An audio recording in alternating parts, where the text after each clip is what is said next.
Hey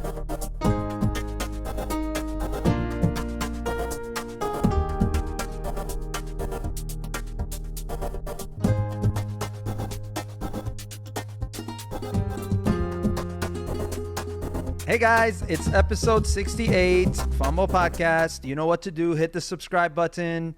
I'm your host, PejTheManiac on all social media platforms. So give me a follow there. I have a really special guest for us today. Her name is Kim Wood. She was born in Kentucky and is now living in Lake Havasu City, Arizona.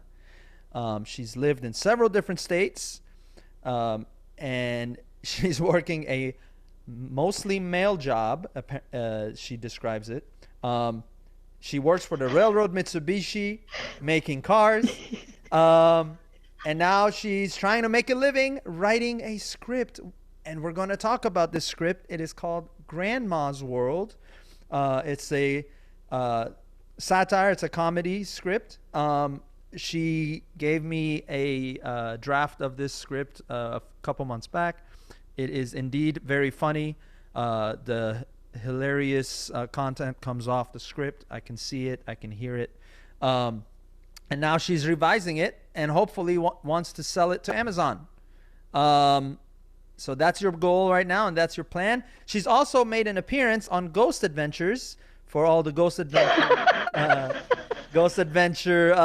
enthusiasts. She was on season 25, episode 8, which is called Mountain Oaks Mayhem. So check that out. I think she makes an appearance at around the 10-minute mark of the episode. So Kim Woods, how are you? I'm just fine. Thank you very much. How are you doing today? I'm doing excellent. So tell me about Grandma's World. What inspired that, and how did you come up with the idea? Well, it's kind of funny. I was going into acting, believe it or not, and that the little Ghost Adventures came into. And I got melanoma on my face. And while I was going through the melanoma, yeah, it's all taken care of now. I'm fine. I just got a little scar here. But while I was taking care of that, I wasn't being able to do any auditions, because was going through on my face and everything. And God sent me this script. And I was thinking, well, I used to write when I was a child. And, well, I say child, junior high, stuff like that. And I did poems and things like that. And I even got into some short stories, and I liked it, but had been a long time. And so while I was sitting here with the stitches in my face and everything, God sent me this script called Grandma's World. And it's about a grandmother who takes in her 15-year-old spoiled brat granddaughter. And she really doesn't want to, but she ends up with her. And it's my time, or it's Grandma's time. And just all kinds of things start happening, So that's just why I got into writing again. I stayed in the same realm. When you said that it was sent to you by God while you were recovering from the melanoma, can you break that down a little more? I want to know, how did the idea of a granddaughter coming into the grandma's world, essentially, and how did that come to you? Yes, you were inspired by something. I'm just curious, what was that for you? Well, I couldn't have brought it up in my head, let's put it that way, because my 15-year-old, I don't have a 15-year-old granddaughter, and she's not living with me. But I've always been a sitcom girl, all my life. I've always loved Carol Burnett. I've always loved Lucy. I'm that era. Yeah. Those people always have inspired me. I've always loved Chuck Lorre type movies or sitcoms. I go back to the era of Grace Under Fire. Remember her, Brett Butler. Yep. I've always been a comic at heart, so I've just always loved sitcoms.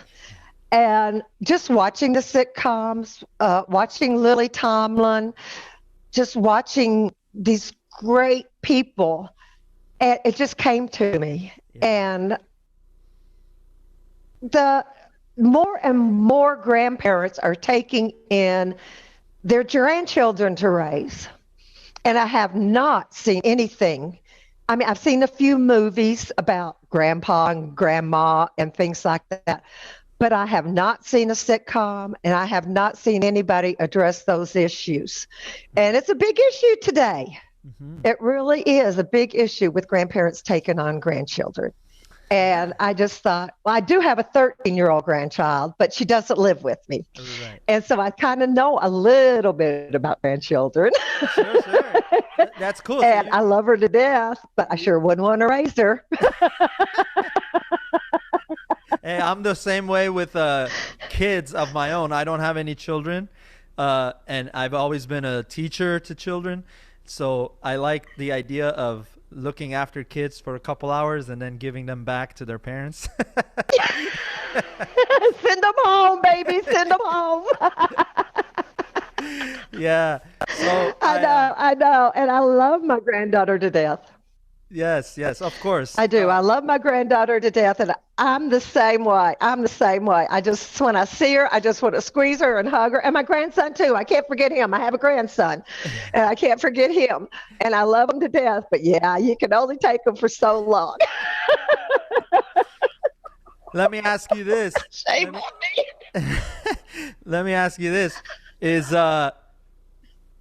Which one is more fun, being a grandmother or being a mother? Oh, grandmother. Because I can send them home. So in my sitcom, I was starting out planning a trip for Australia, and I'm only planning on having my granddaughter for 6 months.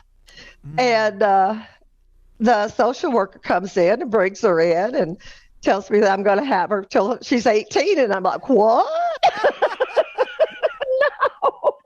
Yeah. No, not till 18. No, that's not what I was planning on. So my world gets turned upside down too. Right. And so I've got my friends that try to help me. I've got a next door neighbor, and his name's Ara. He's Armenian, and he's more of a kid than, as his character develops, I've got 5 episodes written. And as his character develops, he becomes more of a kid than a help, but he just tries to be so helpful. I see. Then I've got my best friend, Peg, and she helps. And then her kids move in across the street from me. And her ex-husband finally comes into the picture. And it just, Jackie, that's the grandma's name. She just comes the center, and everybody's just running around her, and she's just trying to keep everything straight and calm and cool. And so with raising the granddaughter and taking care of the neighbors and her friends, and it just becomes one of those things. Yeah. No, I remember reading some of the script that you sent me a couple months ago. Of course, you've revised it now. And yeah, I could see all of these relationships creating so much momentum for comedy and being, it's I'm very interested in seeing what the new revision has come, like what you've changed, what you've updated on the script. Have you written a pilot right now, or is there a full season that you've written? Well, I wrote a pilot and everything, and I've got it copyrighted. I just entered it into the final draft contest, so I'm really excited about that. I just entered it this morning, as a matter of fact. Wow. And so it's the first contest I've entered, so I'm really excited to get the feedback on that. Being a baby writer, and I am a baby writer, I never realized how hard it is to get something out there. Well, a baby writer is just me. I'm a baby. I'm not out there. I haven't been published. I haven't Oh, got my script out. yes, I'm a yes. first timer. I see. I see. Okay. And for any first timers out there, I want you to know that there's four main writers contests out there that I've found that you really need to start entering in. Mhm. And that way you'll get your script out there. You'll get people to see it and read it. And you'll get, from what I understand, you're going to get good feedback from professionals. Mm. They're not free, but they're not expensive either. Mm. I think Final Draft right now is like $59, but Okay. it does go up on June 21st. Mm. It ends on August. The entry date is August 2nd. I think it's the last time you can enter. Mm-hmm. But these contests will get you out there and get your script seen by professionals. And if you win, if you get in the top quarter, you're going to get noticed. Or hopefully get noticed. So that's why I'm entering the contest. Well, listen, I'm doing everything I can to get it out there. this is you're doing It will also help you get an agent. Agents are very hard Oh, right, to right. get. Absolutely. Absolutely. When you're a literary agent, it's very hard to get. Yeah, yeah, yeah, yeah. This is So that's one reason I wanted to do your podcast. yeah. Absolutely. And I'm glad that if I can help in any way get this get the notoriety out there for you, then I'm glad to do it. Also, this competition, when does it begin? When does it end? As far as the final draft is concerned. I'm not sure when it began. I know it's in the middle right now. Mm-hmm. The last day to enter is August 2nd, and I think you'll get your feedback sometime September, October. Okay. So you don't have to wait too awful long. Yeah. And the thing I like about it is I'm going to get feedback from people that I don't even know.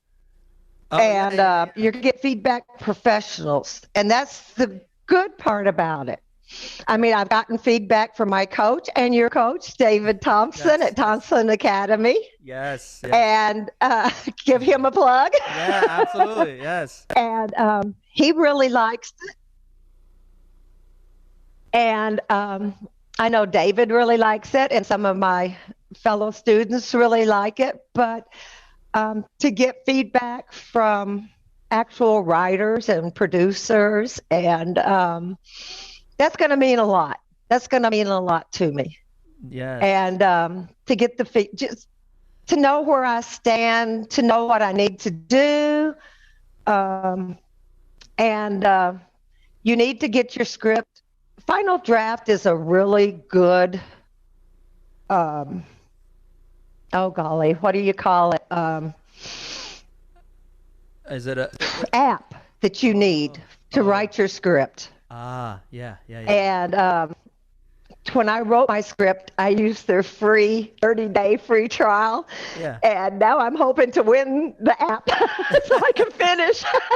Wow. Because right now most of my episodes are in WordPerfect, and they don't accept that in the industry. Right. So I think right now they've got it on special for $179, which being a poor writer, I hope to win it. I am rooting for you, and everyone listening is rooting for you. And if there's any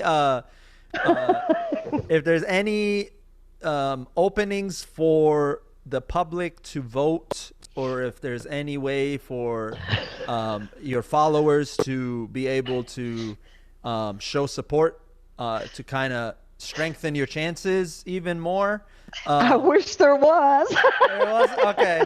Well, let me know if anything does come up, and I will share that on the episode's description.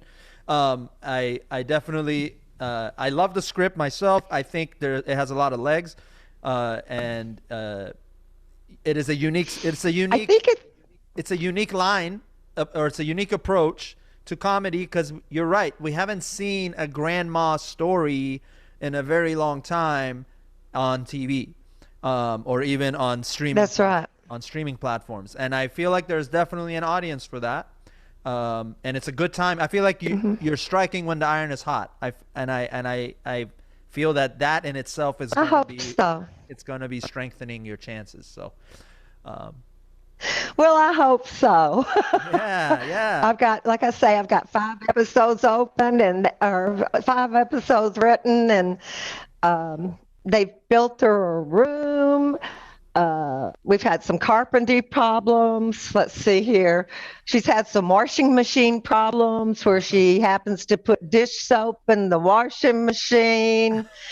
I live in Lake Havasu City, so of course she's gotten sunburned watching the jet ski races. Yeah. Let's see here.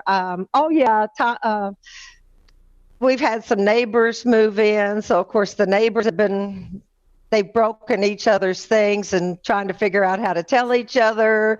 And then they find out that they've both done it. I mean, just all different kinds of things are happening. Yeah. And it's chaos. It's we had a barbecue. Yeah. It's chaos. Yeah. Yeah, we had a barbecue where extra people have shown up that don't even speak English. I mean, all kinds of stuff. I love that. I think it's great because it's allowing multiple cultures to enter the story too. So that makes it a wider audience, perhaps, right? So I can see the benefits. Oh yeah. Yeah. Well, listen, I've left it wide open for. Yeah, I am. I definitely feel optimistic about this competition, this final draft competition that you've entered. I want you to keep me posted on whatever info you do get. Do you have a website set up for the Grandma's World, as far as or even a social media? Have you had any of that set up yet to kind of direct people to? No. Okay. Not yet, but they can get a hold of me at kimwood2466@gmail.com. There it is. I will put that in the description. So anyone who's interested in learning more about Grandma's World, email Kim directly. She will respond. She's I know that because I've emailed you and you're really quick with your responses, so I appreciate that. But man, I'm excited for you. I'm very excited for you. Last thing I want to talk about is what moved you to Havasu City, Arizona? Did we really have to go there? I'm just curious. I was living in Illinois. I was on unemployment and I had nothing else to do. I had come out here on vacation and I knew a couple people. Hey. Right. Why not? So I packed the dog in my car and here I came. That's great. Hey, that takes guts. That takes a lot of guts. So that was about it. I did. I just packed the dog in my car and here we came. We had nothing. Yeah. Now I have my house and everything. So that's great. Yeah, that was like 20-something years ago. Wow, that's very interesting. Yeah, I was one of those that said, "Would you if you could?" And I did. So I worked. Yeah. I think there was another kind of like a higher power message that was sent to you that it just felt right to move there, and it just felt right. I wasn't doing anything out there, and it was like 20-something years ago, and I knew a couple people out here, and they said, "Come on out," and I said, "Okay." That's great. So within 6 months, I bought a house, and here I was. Hey, changes. I've been in the same house ever since. Nothing wrong with that. Change is awesome. Sometimes it is. I mean, it was up and down. Yeah. It was up and down for a while, but here I am. You have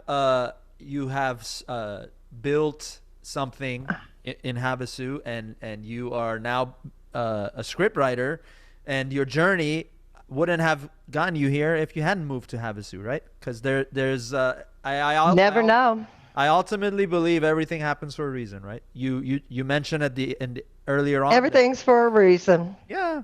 You mentioned earlier that I've made friends out here. That's right. There you go. Yeah, and you hadn't written in a long time, right? And look at you now. You're writing and That's right. you have an entire 5 episodes of a sitcom ready to go. So that is confirmation that you were meant to be in Havasu right there. That's right. That's right. I was getting in too much trouble in Illinois, I think. That's a good time to leave then. So. Oh, yeah. Yeah, I haven't gotten in this much trouble out here. I'm a good girl out here. Good. Well, well, listen, I'm beyond excited for you. I'm happy for you, and I am very eager to hear what comes of this competition. And regardless of the competition, I have really good feelings about this script, making it, and it's just a matter of time. And thank you. Yes, absolutely. Any plugs? Any other things you'd like to plug before we wrap up the conversation?